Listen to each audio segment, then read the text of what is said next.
Olá pessoal, ontem eu falei alguma coisa sobre filosofia, ou melhor, filosofia de Edmund Husserl, a fenomenologia, para tentar fazer algumas análises a respeito de terra plana e terra globoide. E aí, aí choveram comentários e muitos e-mails. Claro, eu estou adorando, porque é uma oportunidade que estou tendo quase que acidental de fazer propaganda para o meu curso. A filosofia, afinal, serve para alguma coisa, para discutir bases e fundamentos de certas defesas, como, por exemplo, da Terra plana ou da Terra globoide. Aliás, eu disse desde o começo, eu ainda não sou terraplanista, mas eu estou me dando a liberdade de investigar, coisa que muita gente não permite, não é nem permitido tocar no assunto. Claro, também não posso negar o fato de que estou percebendo que há muito mais cientificidade nos argumentos dos terraplanistas do que dos globalistas. Bem, isso também é polêmico, muita gente se revoltou com isso que eu falei. Mas enfim, o fato de eu estar fazendo esse vídeo agora é por causa de alguns comentários, alguns e-mails que eu recebi, de gente se mostrando preocupada com a minha sanidade mental, porque afinal de contas é irrefutável que a defesa da Terra bola é irrefutável a partir do momento que um satélite lá em cima fotografa a Terra. A foto está mostrando que a Terra é um globo. Como que eu estou negando essa evidência? Bem, eu já falei ontem que nenhuma fotografia terá a capacidade de dar o globo inteiro, de registrar ou de fotografar o globo inteiro, assim como a percepção humana não tem capacidade de abarcar a totalidade de um objeto. Isso eu já falei ontem, volto a repetir, sempre que nós olhamos para um objeto, haverá uma parte em perspectiva, haverá uma parte oculta. Bem, aí a questão é que muita gente está dizendo que várias fotografias de todas as partes do objeto dão uma noção. Acontece que cada uma das fotografias isoladamente é igual à que antecedeu, igual à que a sucederá. São partes de um objeto. E ao analisarmos uma série de fotografias, não temos a possibilidade de dizer qual é a totalidade delas, senão recorrendo à imaginação. Ou, melhor, um dos fundamentos da experiência, que a filosofia de Husserl vai chamar de protenção. Protenção, uma palavra só. Bem, o fato é o seguinte, seja uma fotografia ou a visão do planeta lá de cima, isso naturalmente que está no âmbito da experiência humana. E a questão da filosofia de Husserl é justamente essa, tentar entender ou compreender a estrutura essencial da experiência. Porque toda experiência prevê uma estrutura, ou já pressupõe uma estrutura. Bem, essa estrutura nós costumamos sempre falar dela em termos visuais, mas como se trata da percepção, pode ser também descrita em termos auditivos. Por exemplo, vou tentar dar um exemplo de como é essa estrutura. Imaginem um funcionário, um office boy, chegando para trabalhar e o seu chefe lhe faz um aceno. E assim que ele entra na sala do chefe, o chefe com uma carta na mão diz: leve essa carta ao correio. Bem, essa experiência que o office boy fez é a experiência de uma totalidade. Leve essa carta no correio, ali há um comando. Enquanto comando, ele está fechado, ou seja, total. Há uma compreensão do que o chefe está dizendo. Mas como que vem essa compreensão? Como que há compreensão da totalidade de uma frase, de um comando? Bem, é preciso analisar a estrutura própria de uma frase. Leve esta carta ao correio. São várias palavras. Leve esta carta ao correio. 5 palavras. Essas 5 palavras pressupõem, enquanto objeto da experiência, uma sequência encadeada, uma sequência lógica. Uma palavra, depois outra palavra, depois outra palavra e depois outra palavra.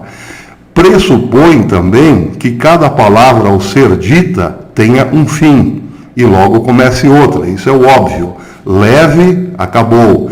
Esta, acabou. Carta, acabou. Ao, acabou. Correio, acabou. Palavras que começam e terminam. Agora, do ponto de vista do sujeito que está ouvindo a proposição, cada um desses termos, embora tenha dado lugar ao outro na sequência, ele não pode acabar. Porque, uma vez acabado, a frase não tem sentido. Se eu disser, leve esta carta ao correio, quando eu terminar, quando eu chegar na palavra correio, já não existir nenhuma outra anterior, na minha, eu vou colocar entre aspas, lembrança, eu não sei do que se trata, não saberei do que se trata, não saberei que comando foi dado.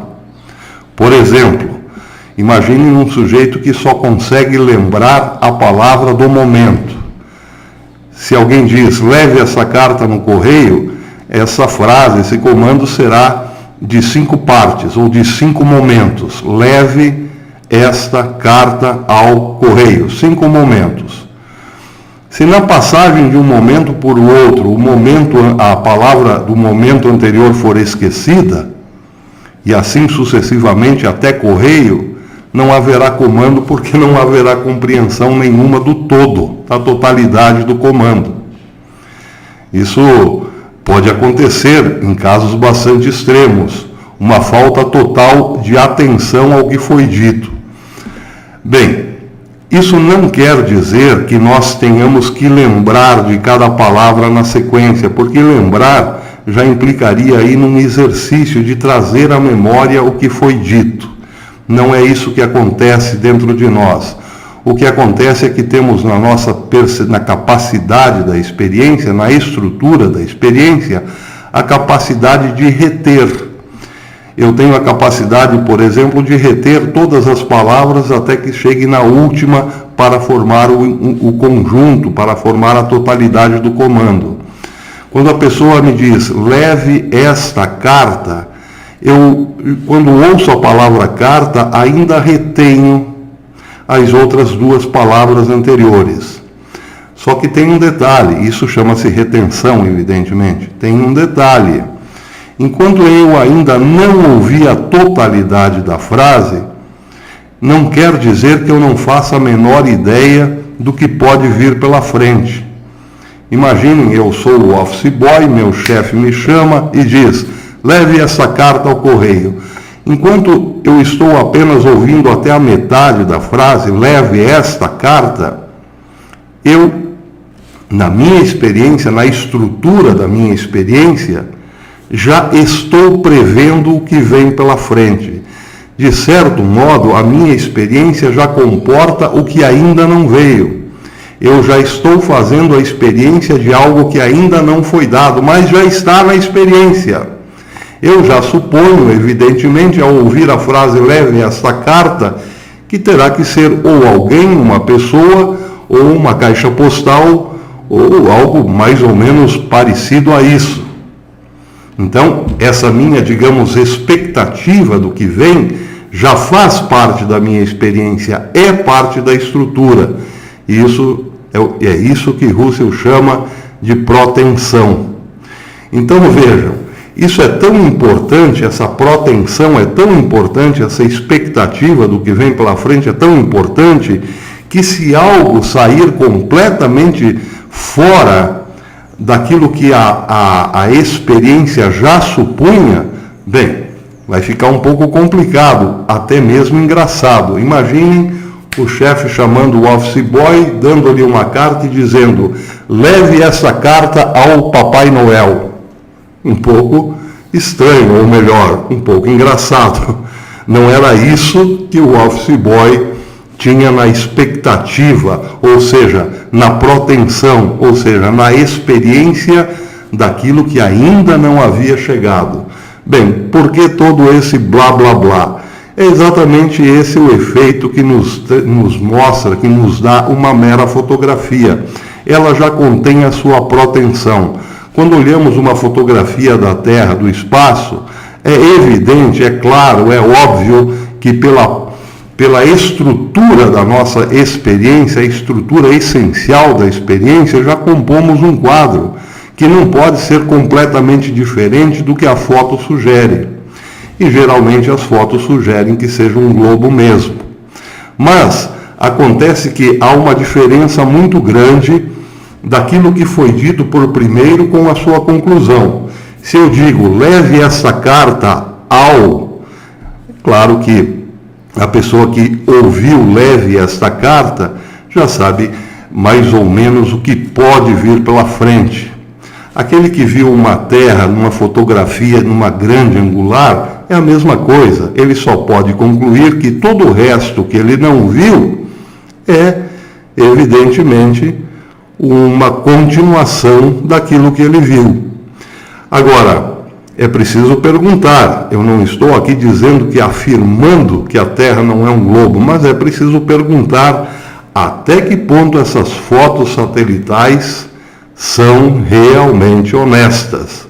Ou melhor, se as câmeras ou as lentes refletem exatamente o que o objeto é, porque é exatamente do começo que depende a protensão. É da retenção que se faz a protensão em termos de fenomenologia.